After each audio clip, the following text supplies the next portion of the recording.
Bentornati sul canale dell'azienda agricola Venture. Come ogni venerdì di consueto ormai vi facciamo vedere un po' come siamo organizzati, i vari lavori che dobbiamo fare durante i vari periodi dell'anno. Ecco, come diciamo sempre, per noi il periodo di inverno, i lavori invernali coincidono sempre con tre lavori principali: potatura, stralciatura e legatura delle nostre viti.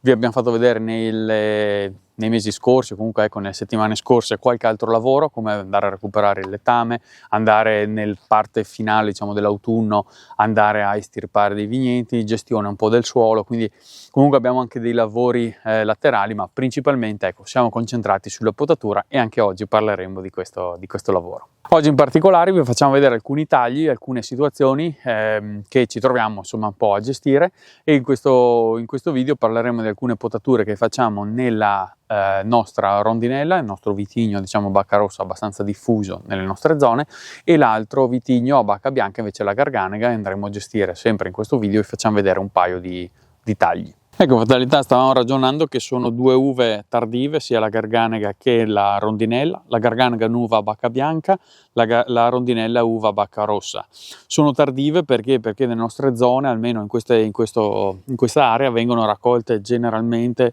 nella seconda parte della vendemmia, negli ultimi giorni, che equivale a dire tra prima decade di ottobre, praticamente prima decade di ottobre vengono raccolte, e quindi generalmente si conclude la vendemmia con queste due uve. Entrambi diciamo presentano ecco, grappoli non molto compatti, quindi che si mantengono ecco, anche nel tempo se le condizioni atmosferiche ecco, sono buone, soprattutto la garganega.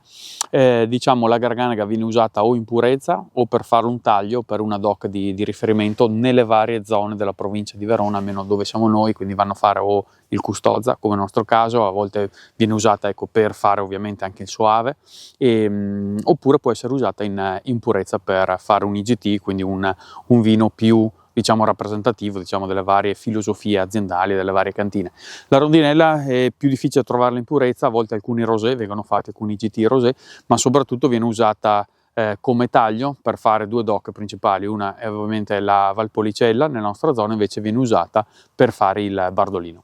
Ecco, magari se volete scriverci nei commenti se conoscevate già queste uve, se avete già assaggiato qualche vino fatto con queste uve, se nelle vostre zone sono presenti queste uve, perché magari siete vicini a dove siamo anche noi, oppure scriveteci, non so, quali sono le uve più tardive della vostra zona, così anche da confrontare ecco, vari periodi di vendemmia rispetto alle nostre, diciamo così, dinamiche di raccolta. Invece, tornando alla potatura, dopo aver fatto un piccolo così introduzione anche per contestualizzare meglio la nostra azienda, le nostre situazioni, vi facciamo vedere adesso in diretta alcuni tagli, così ne commentiamo insieme e vediamo un po' come gestiamo noi la potatura. Ecco, qui ci troviamo di fronte allora a una vite di rondinella. Come vedete è stata ormai allevata, il fusto è stato portato fino all'altezza qua di banchino ormai da alcuni anni. Questo dunque è stato piantato nel 2019 e quindi abbiamo già fatto alcune vendemmie. È una vite sicuramente giovane, vedete anche dal fusto, e in questo momento abbiamo già diciamo impostata con gli speroni di uscite laterali sia alla mia sinistra sia alla mia destra, e ora proseguiamo con la potatura di allevamento. Sì, più che di allevamento, di produzione, nel senso che è già stata appunto allevata. Adesso dobbiamo concentrarci, ecco, come negli ultimi paio di anni, sulla potatura di produzione atta appunto a produrre i grappolini che faranno nel periodo estivo e matureranno poi nel periodo di settembre-ottobre, con la vendemmia appunto, come dicevamo, nel periodo più tardivo, quindi metà ottobre indicativamente. Approcciandoci alla pianta vediamo subito un paio di cose, cioè che noi abbiamo trovato l'anno scorso questa uscita laterale a sinistra e questa uscita laterale a destra, quindi tramite gli speroni. Ora, come avete un po' visto, noi adottiamo questa tecnica di potatura ramificata, per cui dovremo concentrarci, come avete visto nei video scorsi, proprio sulla presenza e sulla gestione di questi speroni. Per quanto riguarda il capofrutto che abbiamo lasciato l'anno scorso, cioè equivale a questo ramo che è stato legato, come vedete, dalla legatrice diciamo invernale che usiamo per la gestione e la piegatura dei nostri rami. Come vedete, in questo caso abbiamo lasciato un solo tralcio, perché nella rondinella gestiamo in questo modo la potatura, e verrà eliminato proprio perché ha già prodotto, e noi dovremo appunto, come dicevamo, concentrarsi sulla presenza dei tralci e dei speroni proprio sugli speroni che abbiamo lasciato l'anno precedente. Ecco, ora iniziamo quindi quella che è la vera e propria potatura. Possiamo partire da due cose, o l'individuazione degli speroni, come in questo caso alla mia destra è molto semplice, abbiamo la continuità linfatica prodotta da questo tralcio, quindi noi andremo a gestirlo contando una gemma ventrale, una gemma dorsale, quindi la prima gemma rivolta verso il basso, la seconda gemma rivolta verso l'altro, un po' di legno di rispetto, e andremo a tagliare in questo modo, taglio bello pulito, obliquo, e andiamo via. Questo è fatto. La seconda parte ci concentriamo sul secondo sperone. La continuità linfatica ce l'ho su questo tralcio che useremo appunto come sperone. L'altro lo potremo tenere sempre come capofrutto. Quindi proseguiamo anche qui con il taglio sullo sperone, in modo tale che noi di fatto in questo momento abbiamo individuato i due speroni laterali e ora ci concentriamo sul resto della pianta. Ora eliminiamo tutto quello che non ci serve, vale a dire questo tralcio che come vedete cresce qua in questo punto, che non ci interessa, sarebbe stato utile averlo tirato via, accecato durante la potatura verde, si vede che è scappato, ma comunque è un taglio piccolo che diciamo male, troppi danni non crea. Andiamo a eliminare, come dicevamo, il tralcio che ha potato, che ha portato frutto, quindi andiamo a eliminarlo e andiamo a eliminare anche questo, sempre stando attento ai fili di ferro perché le forbici elettriche non perdonano. Accorciamo questo moncherino che avevamo lasciato come legno di rispetto l'anno scorso, quindi possiamo andare ad accorciarlo. Come vedete è secco, quindi non abbiamo problemi, quindi andiamo a ridurre il secco e ora come vedete abbiamo lasciato i due speroni e i due ipotetici capi a frutto. Ecco, la situazione che noi ci troviamo è questa: abbiamo lasciato due ipotetici capi a frutto come dicevamo. Ora se noi avessimo un guyot bilaterale siamo a posto, nel senso che noi abbiamo trovato i due speroni, abbiamo eliminato tutto il resto e noi ci troviamo i due capi a frutto che andranno poi puliti e legati e qua saremo a posto. Noi, dato che in questo vigneto, in questa soprattutto varietà, la rondinella, teniamo un solo capo a frutto, cosa andiamo a fare? Dobbiamo andare a eliminare uno dei due capi a frutto che abbiamo in questo momento lasciato. Ora, quale capo frutto teniamo? Dunque, ovviamente la scelta è quello più bello, nel senso che una volta che sono posizionati bene sui due speroni, teniamo quello più bello. Inoltre cerchiamo sempre, dato che teniamo in questo caso un capofrutto monolaterale, quindi solo da una parte, quest'anno se vi ricordate abbiamo trovato il capofrutto era posizionato da questo lato e è stato piegato in questa direzione. Ora cosa dobbiamo andare a fare? Dobbiamo andare a scegliere il capofrutto che terremo quest'anno nella posizione migliore, ma entrambi sono messi veramente bene, per cui sono veramente validi entrambi. Generalmente noi andiamo a scegliere il capofrutto a parità, diciamo, di qualità dal lato opposto da cui era stato lasciato, diciamo, rispetto a cui era stato lasciato l'anno precedente, in modo tale da cercare sempre di bilanciare e far crescere la pianta in modo più corretto possibile. Per cui se in questo caso l'anno scorso era stato lasciato da questo lato, prediligiamo a parità di qualità di capofrutto tenere questo. Per cui tutto questo per dire che andremo a lasciare questo, andiamo a tagliare quest'altro e in questo modo la pianta è stata potata. Noi qui possiamo tagliare sul legno di 2 anni, perché comunque è possibile andare a tagliare sul legno di 2 anni, lasciando un po' di legno di rispetto in modo tale che il cono di seccamento non entri troppo a contatto con la testa della pianta e col suo circuito linfatico, quindi in questo modo siamo abbastanza lontani e possiamo fare in questo modo la potatura. Ora vedete abbiamo lasciato il nostro capofrutto, possiamo andare a ripulirlo, generalmente non lo facciamo mai con la forbice elettrica, adesso per fare il video e capirci va bene, possiamo lasciarlo a una lunghezza anche inferiore di questo, comunque andrà poi legato, come dicevamo, in questo modo. Come vedete su questa fila abbiamo legato l'anno scorso tutti i capi a frutto in quella direzione e trovati da questo lato e portati in là. Quest'anno, ovviamente, come dicevamo, tendiamo a cercare i capi a frutto che portano verso quell'altra direzione opposta e in questo modo questa fila, diciamo il 95% delle viti, speriamo di riuscire a legarle tutte che guardano dall'altro lato, in modo tale da avere poi una crescita abbastanza equa, diciamo, della pianta. Ecco, ora vi portiamo, avete visto questa vite di rondinella, vi portiamo nell'altro appezzamento proprio qua vicino e facciamo un paio di tagli, vediamo di individuare un paio di viti da contestualizzare la potatura anche nel vigneto di Garganega. Ecco, ora invece ci troviamo di fronte a una vite di Garganega In questo caso dobbiamo andare a gestire in modo molto simile a quella della rondinella, perché anche in questo caso, fatalità, generalmente in questo vitigno noi teniamo un solo capofrutto, quindi anche qui andremo a individuare gli speroni e gli eventuali 2 capi a frutto da un lato all'altro. E poi, come dicevamo, cercheremo di individuare quello migliore per tenerne uno solo.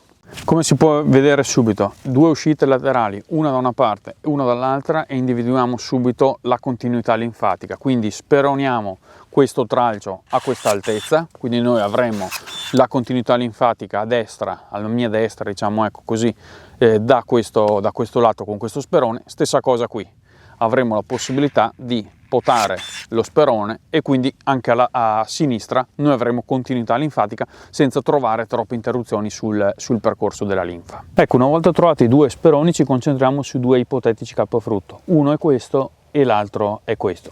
A primo occhio diciamo che questo sicuramente si presenta più grosso, più robusto rispetto a questo. Entrambi comunque sono molto buoni, perché entrambi sarebbero belli produttivi e avrebbero buone probabilità di portare a frutto. Questo sembrerebbe quello più robusto, però proseguendo sul suo percorso, speriamo che dal video si riesca a vedere bene, qui ha una bella curva che probabilmente è segnata con un'ipotetica possibilità di rottura, per cui lo scartiamo, teniamo quest'altro che è più rettilineo, è sicuramente più esile, ma anche più elastico nell'andare poi a effettuare la piegatura. Inoltre anche in questo caso, essendo che noi andiamo a fare il guyot monolaterale e dobbiamo sempre andare a legare il capofrutto dalla parte opposta rispetto a cui era stata legato l'anno precedente, in questo caso vedete questo capofrutto è stato legato verso destra, quindi è stato selezionato dal lato destro e tutta la fila è stata fatta così, quindi torna utile selezionare a maggior ragione questo, proprio perché andremo a bilanciare la pianta dall'altro lato.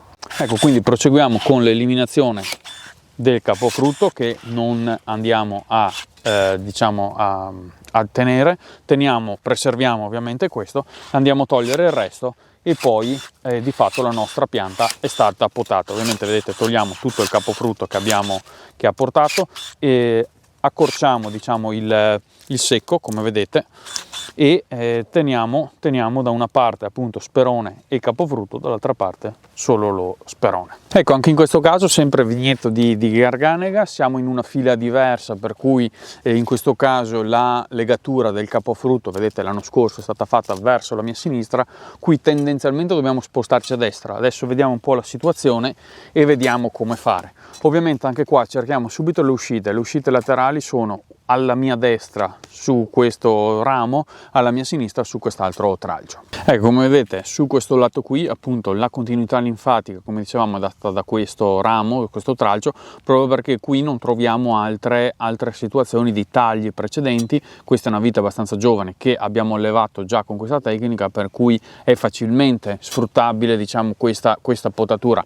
In vigneti un po' più vecchi riconvertire le piante è stato un po' più difficile, per cui noi quando abbiamo le nostre 2 gemme andiamo a procedere con un bel taglio pulito, netto sullo sperone che vogliamo tenere, e questo ipoteticamente potrebbe essere candidato al essere capofrutto, proprio perché è un buon capo. Da quest'altro lato, prima di lavorare sugli speroni e sui capi a frutto, andiamo a eliminare quello che ci ha già prodotto, perché così ci libera un po' il campo visivo e il campo di lavoro. Come vedete abbiamo già fatto un po' di pulizia. Qui abbiamo già comunque del legno di rispetto, per cui siamo riusciti a tagliare abbastanza vicino perché non abbiamo grossi problemi.